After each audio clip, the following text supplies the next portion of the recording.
So what we've got to do, we're going to add a little trick with what we do with motion blur. So we go to the graph editor and we make sure we've got the phaser selected, and then we'll go down to V. There we go. Just double click on that. So we've only got this visible.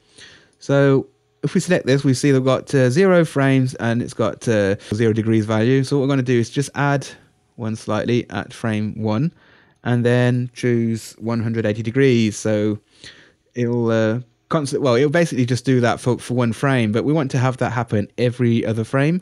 So we'll press repeat, and there you go. It's created nice keyframes for us, and it'll basically just repeat, just rotate the X here. We won't actually see it if you move the timeline. You won't actually see it move, because that's something that only happens when we actually render out a video. But what we have to do now is also make sure that we have anti-aliasing set up, and just go to the lowest setting. So we don't want to have long render times, and then go to classic. So just hit the F9 key again, see what happens. And I'm not quite sure if you're going to actually see it while it's off screen. So let's move the camera just slightly. Yeah, that's about it. So F9 key again. Yeah, there we go. Now just to make it a bit more obvious what's happening, let's add a background texture. Something like this will do. Right, so we'll add in textural environment. Double click on that and go to the texture settings. What we're going to do, I'll change that to a procedural, maybe give it a there we go. And just doing a quick render. Close that down as well. There we go. Slightly better to see what's going on here. Now you can still somehow see the X a bit, but not by much. So if we turn off anti-aliasing and motion blur, should be able to see. There you go. So may want to zoom on that one. Right. So what I'm doing here is holding on the Mac the Alt key. Not exactly sure. Might be the same on the PC side as well. So there you can clearly still see the X. Now if I go back to the other layer, you barely see it anymore, and that's the one that we had with the anti-aliasing. And now obviously the higher you set the anti-aliasing, the higher the quality, and you're bound to do that anyway with high quality renderings, you won't be able to see anything at all. It'll basically just be one flat phaser beam, so that'll be exactly perfect, just what you want. Right, so now I added that background just to make it obvious to see what we're doing there, so I'll just get rid of it again to increase render times. And now I want to show you another way how to create a phaser. So go back to the surface settings. Right, what we're going to do now is use the luminosity. I'll set that to 0% and use the as a texture. This time we'll use the white phaser map that we actually created before. Use the automatic sizing again. Go to additive. Use the texture, and now this time here we're actually going to get rid of this texture. What we'll set here is a value. I've had two values here before, so we'll use this orange. Now in this case this is actually 255, 060, 010 to get this kind of orange. So we'll go back into texture again. This time choose a procedural map, procedural texture, and I like to use Fractal Noise. And in here, I've got another color that I already pre-selected, sort of yellowy phaser. And again, to get that value, it's 255, 255, 010. And so frequencies, we'll leave that at 3. Contrast, we'll change that to 1. And small power is okay, but I like to set that to 1 as well, make it a bit more intense. We should change that to a value of 0.05. 0.05 there as well. Oops, that's one too many. And then 0.01. I think that's about it. So do another test render, and there you go. You've got a very nice sort of phaser going on there. I'll just get the camera a bit closer, just to see a bit more detail. There we go. And I'll set this to our high resolution as well. I'll do 720p. And let's have a look. Another test render. See, yeah, there we go. We've got some nice detail going on in there. And again, remember, if you set the anti-aliasing, you won't be able to see any of these sort of X's in there. The detail will be flattened out. So What we want to do now, obviously, is have these particles or fractal noise moving. So what I normally do is go to the surface editor again and select the color.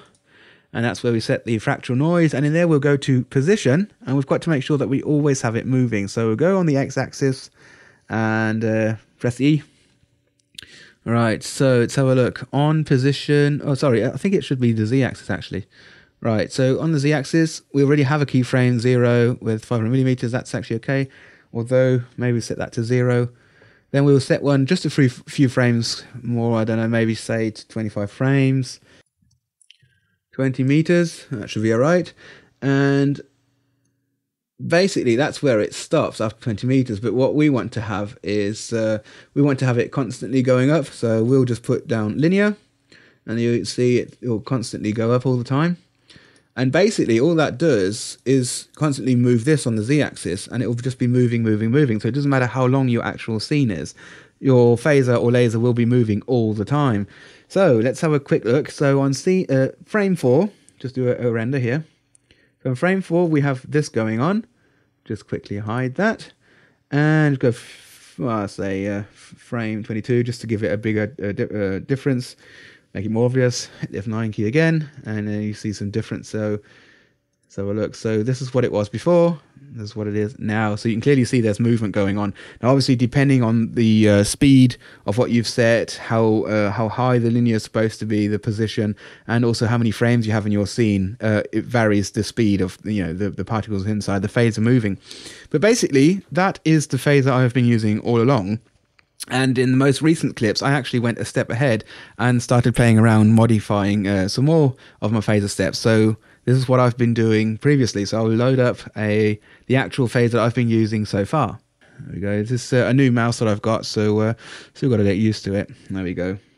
I might need to get closer with the camera, but there you go. You see what I mean? Sort of like, as soon as it's moving, you have a nice energy going along the phaser beam there. Okay, so to show you what I've done, go to Surface Editor. Right, now you can already see I've got actually 3 things selected this time, so I'm also playing around with the transparency, dark brown orangey colour. And then I've set the texture to a procedural texture, and I'm using, with all 3 of these, I'm using Marble 1. And you can just play around, use your own color settings here if you want to play around. But what I used here was 255, 212, 167, yeah. So frequency, I used 6, turbulence 0.025, vein spacing 0.5, and vein sharpness 25.0, and it's all on the x-axis. So again, position to get it moving, you can play around with all these to make it more interesting, but I'd basically just use the z-axis, just, use a linear change for the position of the texture, or just basically make it moving constantly all the time. And just to make the phaser a bit more impressive, you can enhance some of these settings, make it brighter, and also scale it up a bit more. But, these are the standard settings that I use all the time. And let's have a look. For the luminosity, again, make sure it's on 0%, then choose a texture. And in this case, again, Marble 1, like I said before. And then for the transparency, make sure it's at 0%, and then tell it what to use as a transparency. So I've got Marble set again with some of these settings. Basically, just play around, and you'll get some really nice things going on there. And basically, I was going to use an image map here, but I left that alone. It wasn't really necessary. But again, if you play around and add your own textures, and even maybe just a face from someone, that can sometimes really look really interesting, or something with rings, and it looks like you have a more futuristic weapon going on there. So basically, that's all I use for phaser fire. Now, in the next section, what I would like to do is also show you how I apply these phasers, how I parent them to objects, and what other things I do to show these phasers firing. But I'll show that in the next time, because I'm running out of time, and YouTube has this 10-minute limit, and that'll be something else for you to look forward to. I hope this gets you started. Take care. Bye-bye.